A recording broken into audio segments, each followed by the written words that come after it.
Did Nintendo pull a fast one on us with The Legend of Zelda Tears of the Kingdom and the debut trailers of the game? Well, Digital Foundry kind of hints that that might be the case when it comes to the visuals. So we're going to talk about that and so much more in this video. Before we get into anything here, guys, please make sure you check out the link in the description. We are going to have another Legend of Zelda Tears of the Kingdom giveaway go up very soon. So you're going to want to subscribe, hit the like button, and of course, check out the community page for any updates. So hit that notification bell. We already gave away one Legend of Zelda Tears of the Kingdom Nintendo Switch OLED, and we're doing it again on the channel. So definitely hit that subscribe button, hit that like button, and let's get it going. So let's go ahead and jump right into it here, guys. And we're going to first start off with the visuals in The Legend of Zelda Tears of the Kingdom. Now, there's been some back and forth online between some major players in the game, like David Jaffe, saying that he feels that the game should have been dinged more points on reviews for the visuals, and also others who say the game looks great. Now, one of those is Digital Foundry. The person who did analyze the footage said that this is one of the most impressive looking Switch games when it comes to the physics of the game, when it comes to the swaying of the grass, and also the positioning, the lighting, everything in this game from a graphical standpoint for an open world, a real open world game on the Nintendo Switch, and especially compared to every other game on the platform, it kind of puts a lot of them to shame. We just got Pokemon Scarlet and Violet, and that game obviously wasn't in development for 6 years like The Legend of Zelda Tears of the Kingdom, and does not have the team size and backing to achieve what this game achieved on the Nintendo Switch. So much to the point to where they stated on Digital Foundry that they were surprised with the performance and how the game looks. It's even got a 1080p visual look of it with 900p upscaled FSR to get it to look to 1080p, which looks very clean on a bigger TV, or even better if you're playing on a OLED monitor or a really high quality monitor, it looks great on that, or even if you're playing on the Nintendo Switch OLED itself. So people are enjoying for the most part, especially considering the system that it's on, the graphics. But there is one little caveat with all of this and the praise the game is getting. It looks like Nintendo didn't quite match what they originally showed us in some of the trailers for The Legend of Zelda Tears of the Kingdom, which has some people thinking that Nintendo showed us the next gen version of the game, or a Nintendo Switch Pro version of the game. Now, before we get into the facts surrounding that, or what Digital Foundry, the graphics experts, had to say, I will state this. When The Legend of Zelda Tears of the Kingdom was first shown off with that big trailer, we're not talking about the teasers or anything like that, but that big trailer where they showed Link skydiving through there, that was at a time when there was still talk and rumors and speculation and anticipation based off of sources that Nintendo had some type of Nintendo Switch Pro model. Okay, there was a Switch Pro model. However, later there was more sources, once again, these are all rumors, that was canceled and opted for a Nintendo Switch 2 to basically just ride out the Nintendo Switch for another couple years or so, and then just get that next gen Switch ready to go. So the Switch Pro was canceled, and then the Switch 2 was put out there. So was Nintendo anticipating potentially that there would be a Switch Pro when Tears of the Kingdom would launch in 2022? That is what seems to be implied here. Now let's get into what Digital Foundry had to say on that. Now, if we circle back then to our original question, it's fair to say that Tears of the Kingdom is in fact not too big for the Switch. But that doesn't mean there isn't a caveat here. It doesn't quite measure up to those original trailers, something we can't entirely ignore. And that's why I'm of two minds in this final release. Yes, it is really impressive for the Switch hardware, but at the same time, I sure would have loved experiencing this on a more powerful machine. Clearly that's not in the cards right now, but those original trailers showcased visuals beyond anything we see in the final game. So that's something to think about. So as you guys can see here, it definitely seems like Nintendo maybe thought there'd be something else there, or maybe there was plans for that, but the pandemic and all of that maybe washed that out. Now, I was talking about this back in 2021 to not get your hopes up. I had made a number of Switch Pro videos because I thought, and the information that I had felt that there was going to be something, some type of enhanced model, because Nintendo always did an enhanced model. But as more information and time went on, I realized that, it might not necessarily be the case. So don't get your hopes up for something, or don't think that it's going to be 100%, because nothing is 100% when it comes to the gaming industry, especially with hardware and upgrades and revisions. There's so many logistics and moving parts. You never know when something's going to change, when a date is going to change, when plans are going to change. It's not all set in stone for the next 10 years or whatever. Things are fluid. People are making different decisions.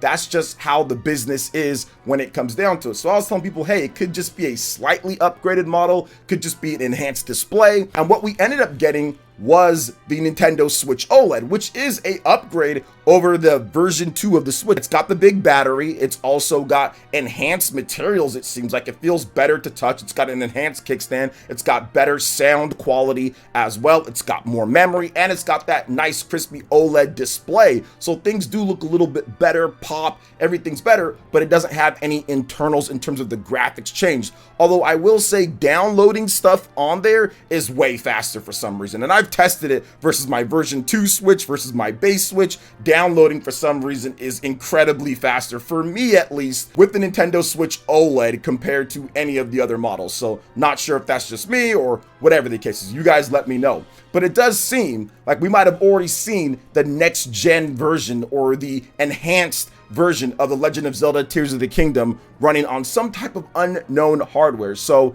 the future is up in the air. We don't know at this point, but if you want my personal opinion on what's going on with this, I do feel that The Legend of Zelda Tears of the Kingdom, Nintendo created this game to be around like Minecraft. They want people showing off their creations for years to come. They want people to show that creativity. When people were trying to compare Tears of the Kingdom to Elden Ring and Nintendo's getting inspiration from them, I said absolutely not. There's no reason to get inspiration from Elden Ring, because Elden Ring is a completely different tone, style, and type of game than what Breath of the Wild, the original game, was going for. What I stated before is that Nintendo's going to get inspiration and wants to really draw from Minecraft. So I thought that's where Nintendo was going to go before we even got all these crazy contraptions and everything. And based off of what I'm seeing right now, and based off of what Nintendo's marketing has been post-launch, talk about telling people to show us their creations and all the crazy things people are doing, yes, that's what happened with Minecraft, and that's what Nintendo wants with this game. This game shares more similarities to that when it comes to the gameplay and what you do in the game than Elden Ring. There was no reason to copy Elden Ring. It's a battle simulator in an open world. Legend of Zelda Tears of the Kingdom is an open world exploration game with crazy amount of physics and just stupid things to do, or your creation. That is the ability, that is part of the fun in the game, with crazy and different types of tools like Minecraft has as well. Elden Ring has none of that. They were never aiming for that, especially with the combat focus and what they're doing in that world. They wanted real open world physics and mechanics, and that's what they got with Tears of the Kingdom. And that's really what the beginning was with Breath of the Wild. And they were inspired by people's creations, people's really crazy creations, which wasn't even supposed to happen in Breath of the Wild, but people found ways to do it with the physics and all that, which Nintendo did later talk about that in their Ask the Developer series. So I feel that, yeah, this game is going to continue selling. It's not just on the Nintendo Switch. There's going to be a Switch 2 version of the game, and it's going to continue selling really well there too. But we're going to go ahead and move on to the next topic here, guys. And while Tears of the Kingdom might have gotten screwed on Metacritic based on some weird reviewer who was literally looking for traffic that day,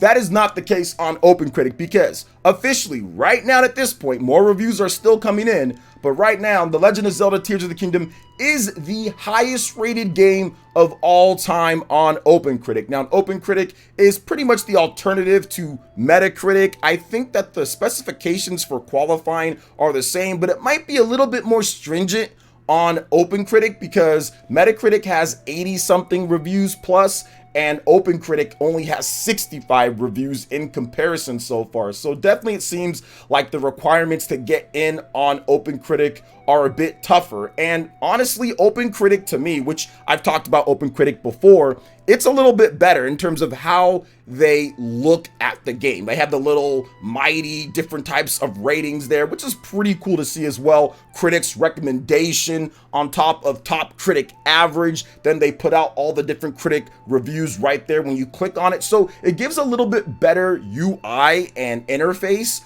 on top of it probably being a little bit more strict. Now, people still use Metacritic, and I'm not trying to disqualify Metacritic, because Metacritic is something that I'll always still use. When I did my review roundup, OpenCritic was available to me, but I still used Metacritic. So I'm still going to use Metacritic, but it's cool to see that The Legend of Zelda Tears of the Kingdom is still a 97 and could go up on OpenCritic, or it could go down. Best OpenCritic game of all time in terms of ratings. I'm not sure if OpenCritic has The Legend of Zelda Ocarina of Time. I don't think it does, because it's not as old as that, but it's just something cool to see that a modern game can get this high of a score, because it doesn't happen very often. We get these games very few and far in between that can cross the 95 plus threshold. There's barely been any in the last decade, so it's good to see this here with a release this big. And for Nintendo in particular, we haven't had a game rated this high for a big Nintendo Switch exclusive first party game since Animal Crossing. So it's been about 3 years plus. So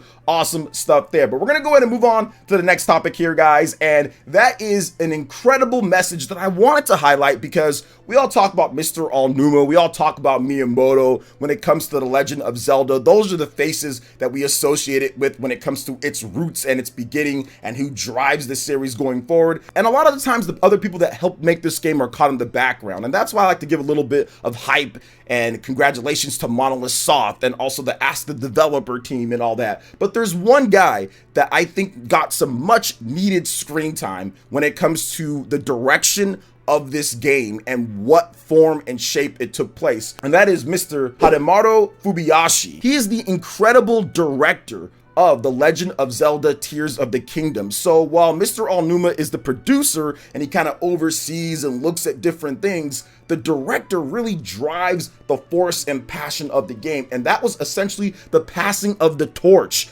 to Mr. Fubiyashi to get something like this done. He's done it before with Breath of the Wild, and he did a masterful job with Tears of the Kingdom. So I wanted to play this message from Mr. Aonuma and Mr. Fubiyashi here. Hello everyone. お待たせしました。ようやくゼルダの伝説 Tears of the Kingdom が発売となりました。このタイトルは前作ブレスオブザワイルドの続編なのですが、前作を遊ばれた方はもちろん、初めての方でも違和感なく遊んでいただけるように工夫を凝らして開発してきました。本作の冒険の舞台は大空や洞窟などが追加され、より豊かに広がりました。未知なる体験が皆さんを待っています。全く新しくなったリングの力を使って皆さんのこんなことできるかなを自由に楽しんでください。Good luck!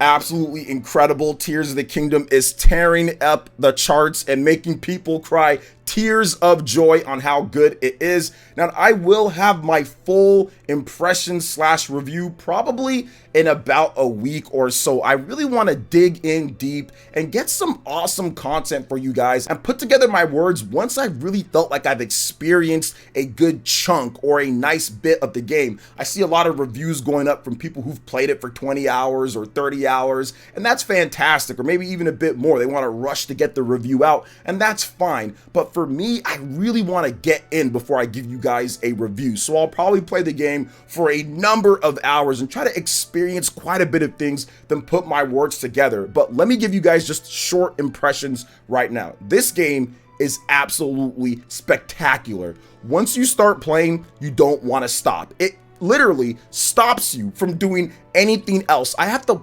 physically pull myself away from this game to get work done. But if there is one silver lining based on all the different stuff in this game and based on everything that you can do, the silver lining for me at least is I want to get everything done. I want to go to sleep, wake up, get my workouts in, get my work done, get my editing work done, get everything done just so I can play this game. So I think that while it's making me devote a lot of time to it, it's also making me more productive in the same breath. I still got to support myself, but at the same time, you know, I need to make time to play this game. So let me get everything done. So very happy with this game. It's incredible. The tools are great. I think the graphics look good. I think that the gameplay is very fun. A few frame rate drops here and there with Ultra Hand and stuff, but nothing that really hindered my overall enjoyment with the game. And the response of the controls are still really good. Even if there are some issues here and there, it still feels pretty responsive and good to play. So I haven't had any issues with that. Raiding the different monster outposts and just really exploring has been a blast, and I'm just scratching the surface, man. I've done nothing in this game yet, because every time I go underground or every time I do something different, something else pops up, you know, and I'm not going to show any spoilers here for those who are just getting into it, but it's just incredible. There's nothing else like it, not even Breath of the Wild when it comes down to it. So what are your thoughts on everything here, guys? Let me know in the comment section. Check out some of the other videos on the channel as well. Subscribe, hit the like button, drop a comment below, and we will see you for the next video.